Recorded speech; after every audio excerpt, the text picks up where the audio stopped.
Now, since you know who Jack Ruby is and you understand his connection to the Grand Ole Opry and all the musicians, it makes sense to see him standing with little Jimmy Dickens, another well-known Grand Ole Opry and Country Music Hall of Fame member. Now, when I looked at his photograph and then I saw some video footage of him, it reminded me of a photograph that I saw just recently. And it was of a person that looked exactly like him, turns out it is him, standing next to Lucille Ball. And it's labeled as her brother. Pay attention to the fact that we're seeing the last name White appear over and over again, as in Betty White, the sister of the current queen, and that queen being played by Lucy. We can see that her current husband, the prince, is also Gary. So again, we can validate with the spouse. As per the photo of her and Jimmy Dickens as her brother, we have not been able to validate that just yet. The interesting fact is that also that day in Dealey Plaza, we have another individual that's associated with both of those people. And let's see if you can guess who it is. Until August the 8th, and the day that Oswald tried to infiltrate our organization was on August the 5th. After that, when I turned down Oswald's offer, I found him in the street carrying on a rally in favor of Fidel Castro with a big sign in his chest reading Viva Fidel. And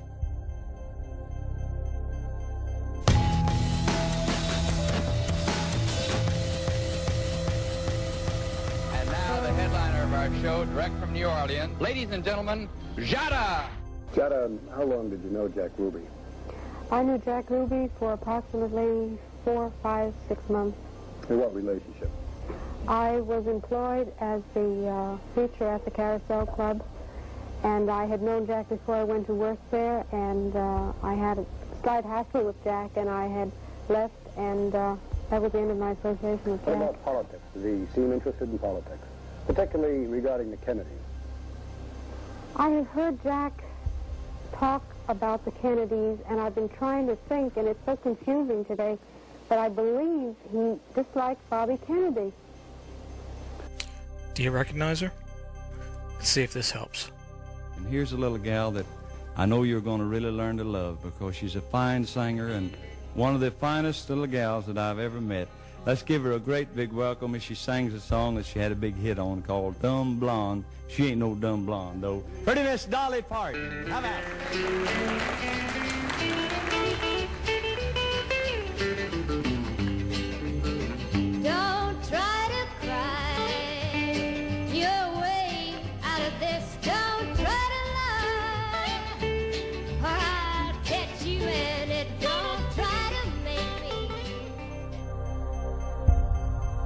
I watched a short clip with Kenny Rogers talking about Dolly Parton and their relationship, and he said that he had never ever seen her without her wig and her full makeup. Now that struck me kind of odd, as if she's hiding something. And as I thought about it, I looked at her face a little closer, and she sort of reminded me of Drew Barrymore. So I wondered, what was Drew's mother doing? It was a wolf whistle then. I can't believe it. Is it the Likely Lads? Oh.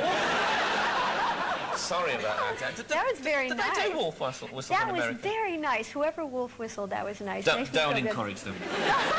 Could be someone off a building No, site. it's 49. You know what they're like. No, at 49 years old to get a wolf whistle is damn cool. Oh, can I say damn?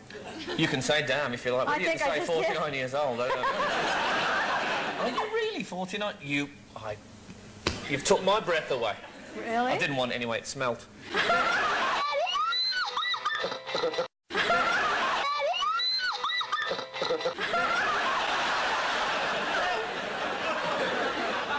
Have you always been so naughty, or is this a recent thing? I think you... So if you're familiar with my work, and you've seen what we've done with Churchill, and you watch the beginning of this video, you see that H.L. Hunt was, of course, Churchill, and also played Lionel Barrymore. That's Drew Barrymore's great uncle. So you see that these people are actors, and they're all related to the mainstream media owners, such as the Hunts. In addition, we saw Dolly Parton being introduced by Porter Wagner. Let's take a look at him and see what connections he has to this. So, I guess they was going to walk off and leave him. You know, not knowing they was there and seeing I knew where they was at, I walked over and picked up a stick and picked them up and put them in a Winston package. I think I picked up two and put them in a Winston package, and then as I was walking back, I picked the other one up by hand, I believe. And I picked them up with a stick, you know, keep them leaving fingerprints on them, because I figured that.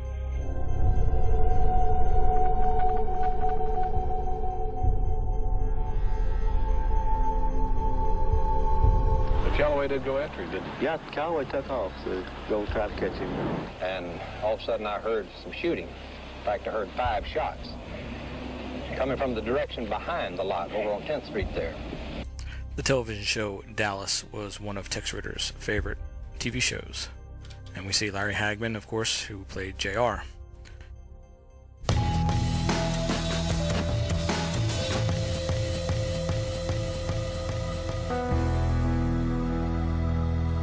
The 3 tramps that were arrested that day are not who people have claimed they are.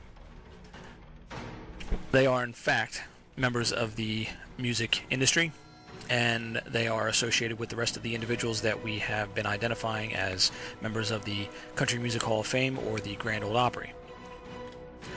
Their identities are as follows. Tramp number 1, we have Danny Dill. He's a songwriter from, of course, Tennessee. He was identified by the news media as being a Harold Doyle. You can see where they get the name from, since his name is Horace Dill, and he just dropped his middle name. But that individual that they have identified is the person, but he's using a fake name. He was nominated into the Nashville Songwriters Hall of Fame in 1975 and is a member of the Grand Ole Opry, as many of these individuals are.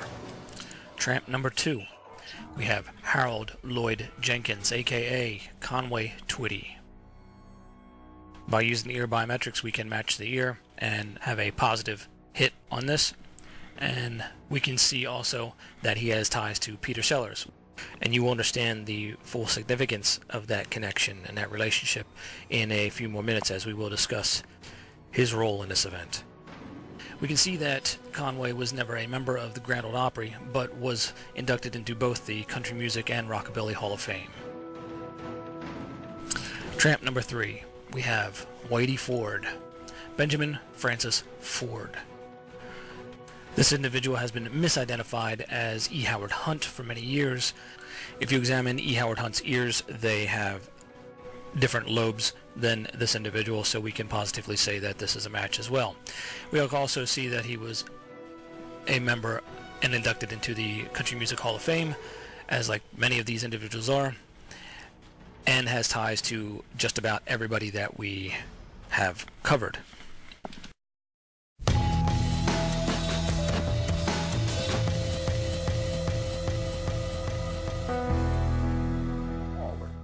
Dislodging him from this depression in the seat cushion and already favoring Mrs. Kennedy, he automatically fell in that direction. Of course, James is one of the famous photographers that day that took some very interesting photographs, but you might know his voice from somewhere else. The one thing that did seem to be a little bit strange, immediately after the car proceeded on to Parkland Hospital, my name was Curtis Gowdy. men with drawn guns ran up the terrace. My mother was the only one to call me Curtis all my life. I went by Kurt, C-U-R-T. I didn't have any nicknames or anything. And when were you born? Born July 31st, 1919 in Green River, Wyoming. Kurt became well known as the voice of the Boston Red Sox. Plus he did a cameo on the movie The Naked Gun in 1988.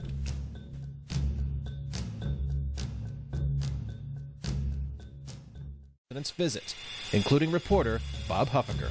My assignment was to go to Maine and Acard and to broadcast the motorcade as KRLD's last stop on the motorcade, the last reporter on the motorcade. I showed up and was gratified to see that and to broadcast the motorcade as KRLD's last stop on the motorcade.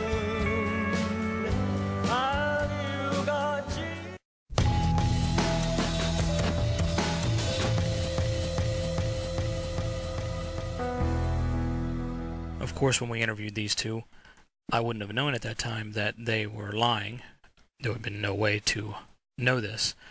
But 50 years later now, we all know it. The final shot had to come from the grassy knoll somewhere in that area to hit him in the side of over his ear. There was at least one shot, came from that direction, and it took the top of his head off and blew his brains out and backwards. And I would swear that over my mother's grave to this day. If you say so. I'm glad it's not my mother. Let me introduce you to yet another Country Music Hall of Fame, Grand Ole Opry member. I'll let him introduce himself. And that night, Slim Wilson, who was the best known radio personality there was there in Springfield on KWTO, he introduced everybody that night, and when he got to me, he says, "I want you to meet our newest member, Speedy West." He didn't tell me he was going to do it or nothing. My name is Wesley West. And he said, he called me Speedy. Well, I would have never took on that name back home. I'd been embarrassed in front of my parents and my brother and sister and my cousins and everybody, my friends. Final shot had to come from the grassy knoll somewhere in that area to hit him in the side of over his ear. There was at least one shot, came from that direction, and it took the top of his head off and blew his brains out and backwards. And I would swear that over my mother's grave to this day. Zephyr. That's what I went to California in. And we was going across that desert. And I got to remember that night at the schoolhouse when Slim introduced me as Speedy. But I would have never taken it on because it'd been embarrassing around my folks and friends. But I thought, I don't know a soul in California. And I want my $500 back that we paid for the interview. But anyway, well, what about the Mrs. Willis? Headshot seemed to come from the right front. It seemed to strike him here, and his head went back, and all of the brain matter went out the back of the head. It was like a red halo, a red circle with bright matter in the middle of it. It just went like that. It was a terrible time. There was a garden, a beautiful garden, we all want to see someday. Now, Kitty Wells was very good friends with Patsy Cline, who we know played Marina. So here's Kitty at Patsy's memorial. But look who else is there.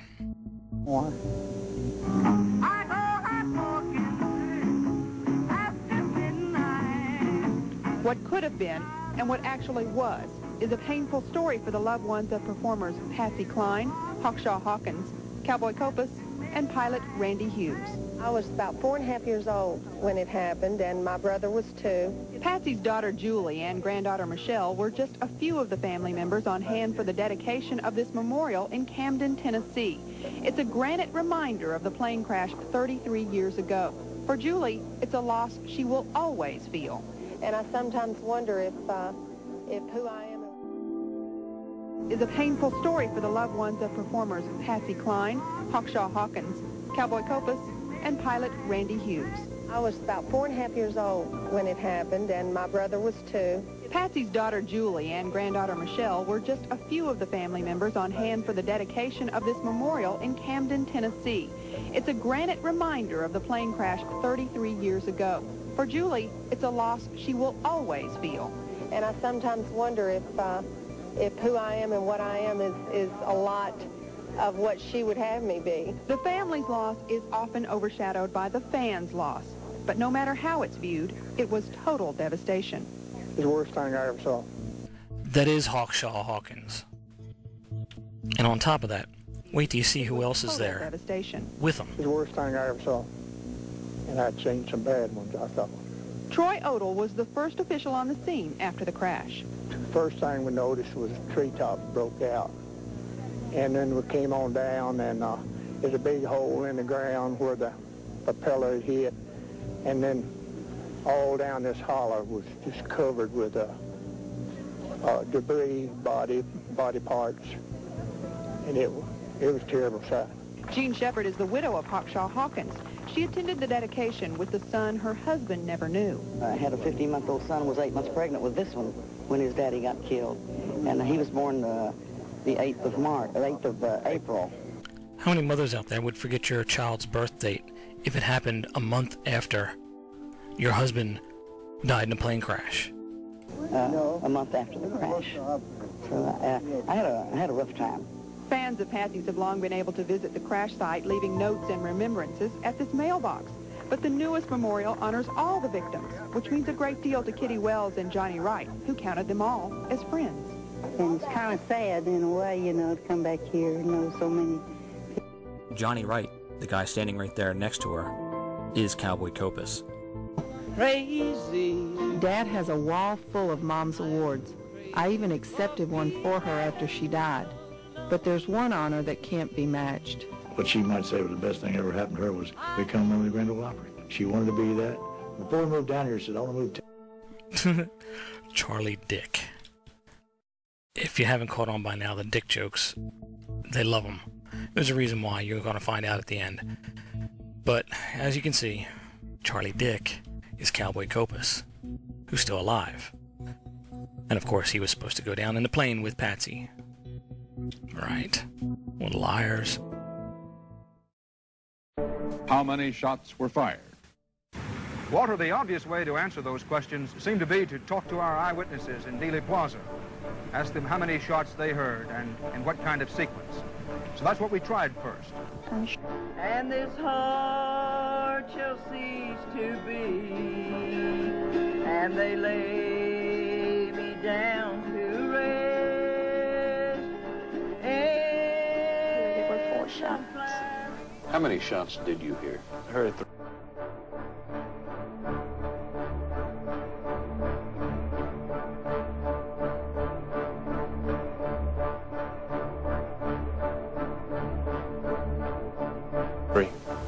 The first and second was further apart than the second and the third.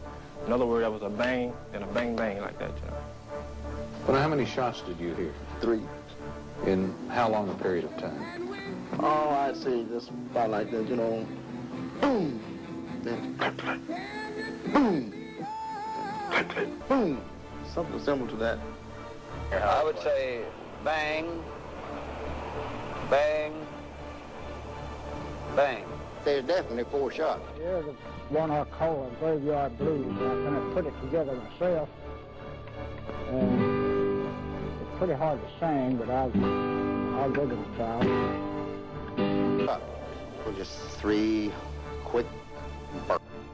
This is Hank Williams Sr., and this is after his death. So, he gained some weight, I see. Good thing we have those ears to identify him with. Like bang, bang, bang. There is an old axiom among lawyers that nothing carries more weight with a jury or is less reliable than eyewitness testimony. In this case, we have just learned that the testimony of assassination ear witnesses also is unreliable.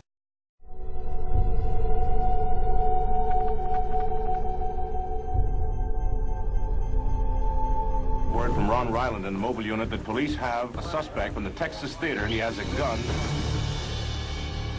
We joined a police motorcade that was dashing to the Texas Theater where they had a report of a man coming in there that was armed. Let's listen to that voice one more time. We joined a police motorcade that was dashing to the Texas Theater where they had a report of a man coming in there that was armed. Of course, everything is black. The movie is going on.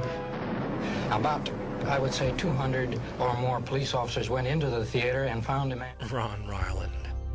More like Ron Reagan. Remember, he's good friends with Tex Ritter. They've done many movies together. And just look at his hairline. And look at his hair. I mean, it's exact.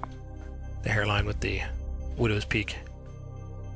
Found a man sitting in the second row from the back that was armed with a shotgun.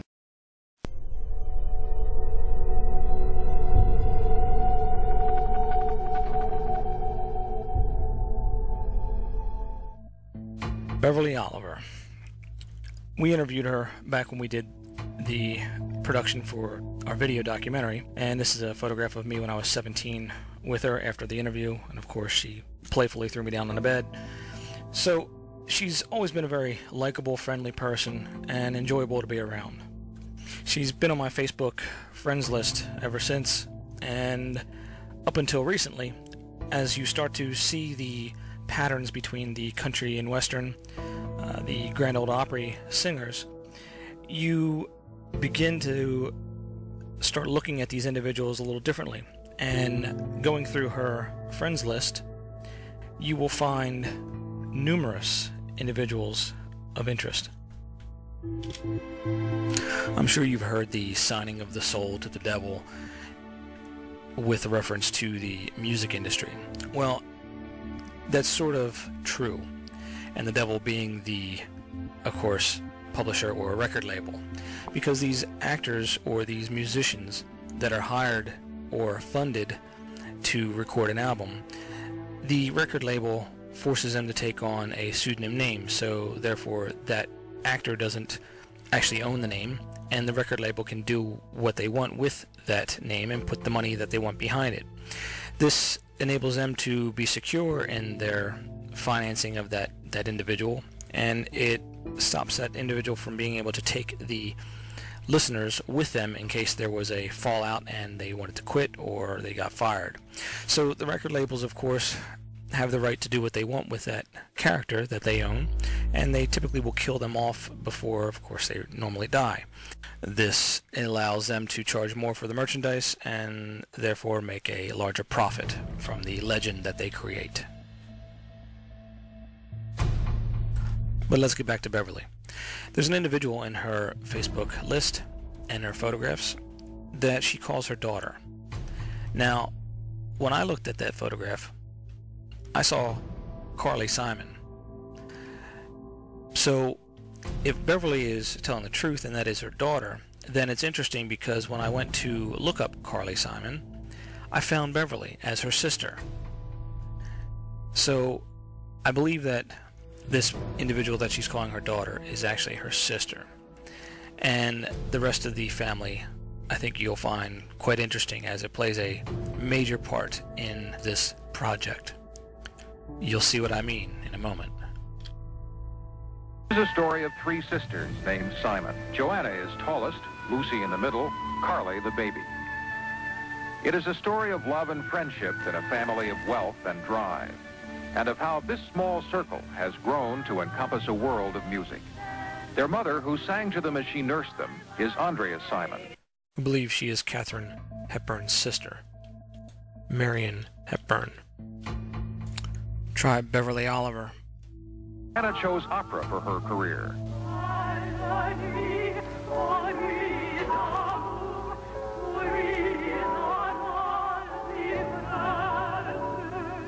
Lucy developed her style from folk A long line just so you can tell everyone that you're a dyke. and pop music.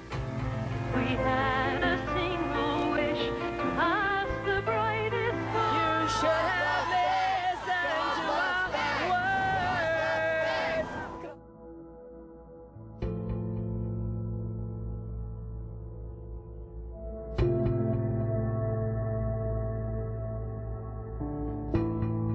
Wish to be just where we are. Carly is a rock singer, one of the country's most popular.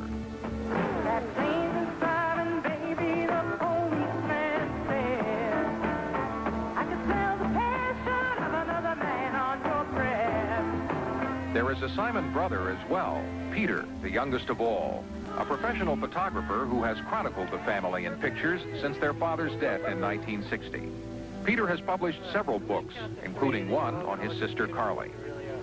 1, 2, 3. From the beginning, the Simon family has been captured in photographs and home movies. Photography was one of the passions of Richard Simon, the father. He was co-founder of the publishing empire of Simon & Schuster. And you will see the connection between the media conglomerate, such as National Amusement, which owns Viacom and CBS and owns Simon & Schuster. And we will see a comment from Sherry Redstone, the next in line to take over her father's business, and what she thinks about content and the importance of it in a few moments. This is what these individuals do. They create content. Let it be a fake event, it doesn't matter. They just need content to fill the screens and keep you coming back so they can sell advertising. That's all it's about, period. It's all about money and control and how much of the screen and the TV they can control. And that means your attention and your money. She sang. I mean, she even claims it as she was delivering on the delivery table. She was singing la la la la. Where they have sex with little children and things of that nature. We'd been having some discussions with the Swedes for quite a while. Because you're saying what, there's a lot of Swedish gay people? Well, we got into it with the Swedes because they arrested a preacher who stood in his own pulpit and preached what the scripture says about homosexuality. Now I hope you made that connection there. You see one of her sisters is playing one of the roles in the Westboro Baptist Church scam. It's a fraud. It's a completely made-up event that you see in the headlines from time to time. And guess who, of course, owns the rights to it? Well, that would be Simon & Schuster. And Simon & Schuster is owned by Viacom, which of course is owned by CBS. So you see the creation of the content that these mega networks need in order to fill their pages of their publications is just generated by their family members. Then understand the connection between Sumner Redstone and his father, Michael Redstone, which is actually Michael Rothstein, and National Amusement. And if you don't know what that company is, they're the ones that own MTV and all the other stations that we see all this crap being forced down our throat from. Could you see Viacom trying to do a deal to buy a Netflix? I think right now the relationships that both Viacom and CBS have with Netflix, where we put our content on there, where we receive revenue, is exactly where we want to be. We're in the content business, and we do a great job of it. We're not looking to get into any other businesses. Arrested him, charged him with a crime, so we put out some news releases about that. We turned in on them. Tell me about we included the king, and the king got angry about that, and that's how it all started. So you heard Cherie Redstone herself say they're in the content business, and all this stuff is made-up content. King Gustav is the one that sent his daughter over. Remember Princess Victoria, the one who posed as the owner of a government rag website, Stephanie Sledge, who I went to Arizona with, who tried to get all the information from me about my investigation into these people. Go to my YouTube channel and you can watch the video where I taped her, and you can hear it out of her own mouth about how she was trying to get the information from me, but I wouldn't budge.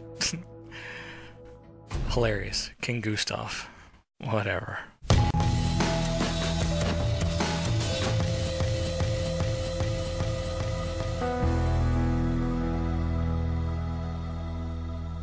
So Oswald's friend, Wesley Buell, took him to the depository that day. Here he is, telling his side of the story. And then we'll find out who this person really is.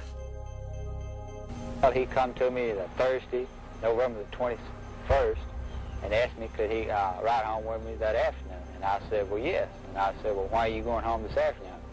And he replied that he wanted to go home and pick up some curtain rods where he could put some curtains up in his apartment. And I said, oh, very well. And then I said, well, will you be going home with me tomorrow also? And he said no. He said he wouldn't be going home with me on the 22nd. And I want to introduce Buell, who I've got to know. He's a good friend, and he's one of the most honest people I've ever met. He's one of the most honest people I've ever met, and I want to hear what he has to say too. Okay, thank you, Hugh. Let's start with that morning, November the 22nd, 1963. The whiskey opened in 1964, and I was producing Johnny Rivers, who was the act that was there all the time, most of the time. So I was there almost every night, and that era was fantastic. And then in the 70s, we opened the Roxy and the Rainbow, and that era was fantastic. And now this one is, because my son Nikolai is running the strip, so to speak. So keeping it in the family. Yeah, right. But I got some more when he's ready. There's other kids coming. So. I'm just curious to know, what would it take for you to kind of get back into the record business? Lou Adler. This one's an interesting one. This one definitely follows the check the spouse scenario, and you'll find out that he is playing several other figures in the public arena. He does play Tennessee Ernie Ford, and we see him here in an episode of Lucy.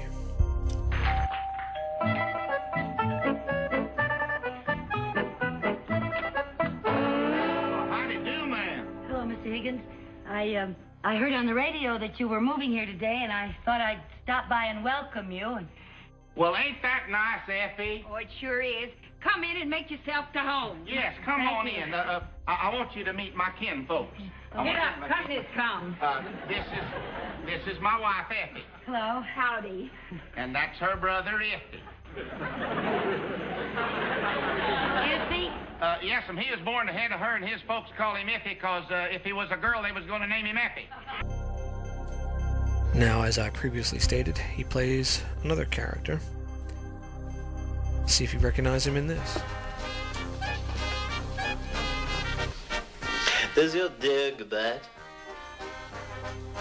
No. Oh. Let's dig it. I thought you said your dog did not bite. That is not my dog. Or recognize him in this one. You heard him. Slow ahead.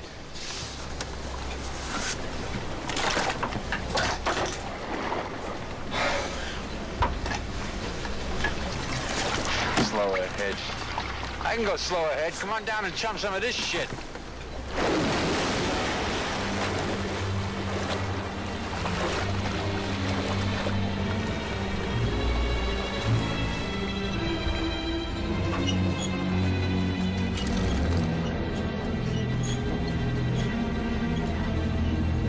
You're going to need a bigger boat. We were made very welcome in those days. First of all, in those days you used to do impersonations, didn't you? That was what you based your act on. Yeah. What kind of impersonations did you do? I used to do Peter Lorre from the Morty's Fork, and you remember? And I used to Humphrey Bogart and Peter Lorre and Sidney Greenstreet. My God, sir, you are a card. You really are a card. Stop twisting my arm, you're hurting my arm. You're hurting me. So a selection of those. I say Tommy Hanley. Well, isn't that nice? What is it? So you ask, how do we know that he plays all these different roles? Well, like I said before, and like I've said a million times, check the spouse, and you'll see they're all the same. Even the divorced ones.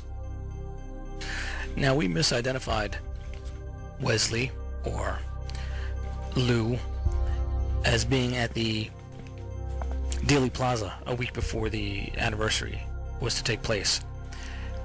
We photographed this individual that claimed that he was at the plaza during the assassination, and he has very similar traits to Wesley, but it turns out it's not him. After doing a very close examination of the ears, we can say that this individual is actually Sir Ian McClellan.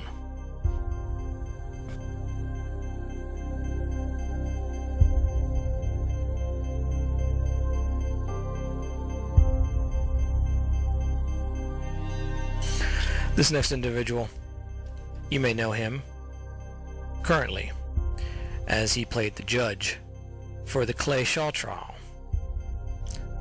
Welcome to family member Warren Buffett.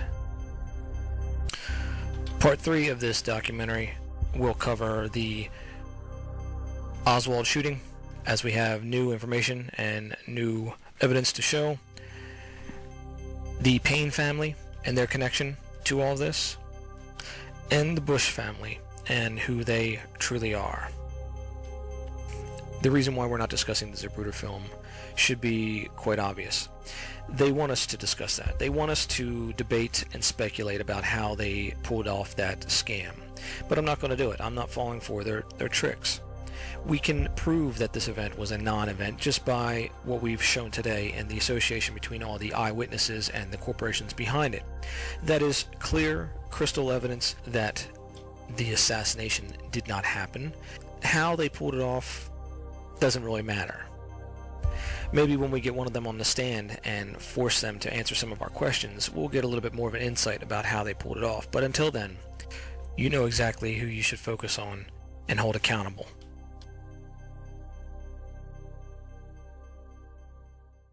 Song addresses a lot of things that I see going on. I mean, I think other people have to see it because it's right in front of your eyes, but maybe just it's too far outside of your reality to really fathom what's going on in the world today. Maybe I can get you to think about it, though.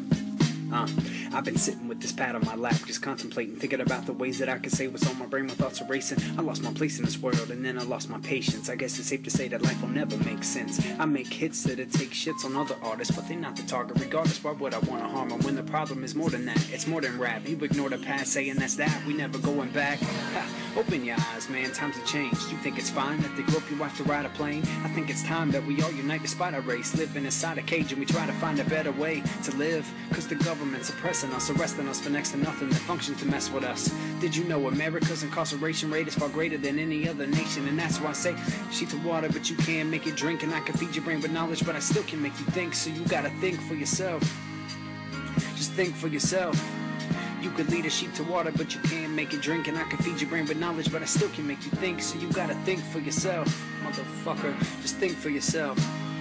The system had us been over so long we think we standing, but I'll be goddamned if I don't see what they planning. I mean, we had all we needed and people took it for granted. Our rights are vanishing faster than ever. Corruption controls the planet. Why the fuck are we standing down? You gotta stand for something. The plot is not a myth. There's a lot of shit that needs discussion. Like, why the fuck do you want me to be a brainless zombie? Why you train the army to shoot like a target's painted on me? I hated Romney, but honestly it's astonishing. The kind of things Obama thinks is an option is not for me. This is not to be construed as gossiping, but talk to me. I'm offering my philosophy thoughts like it's a prophecy. Listen, it's time we start resisting the system. Become a statistic or pick a different agenda to live in. I'm giving a vivid image. The vision is how they get us, impairing our vision with a constant fear of terrorism. Sheep to water, but you can't make it drink. And I can feed your brain with knowledge, but I still can make you think. So you gotta think for yourself. Just think for yourself. You could lead a sheep to water, but you can't make it drink. And I can feed your brain with knowledge, but I still can make you think. So you gotta think for yourself, motherfucker. Just think for yourself.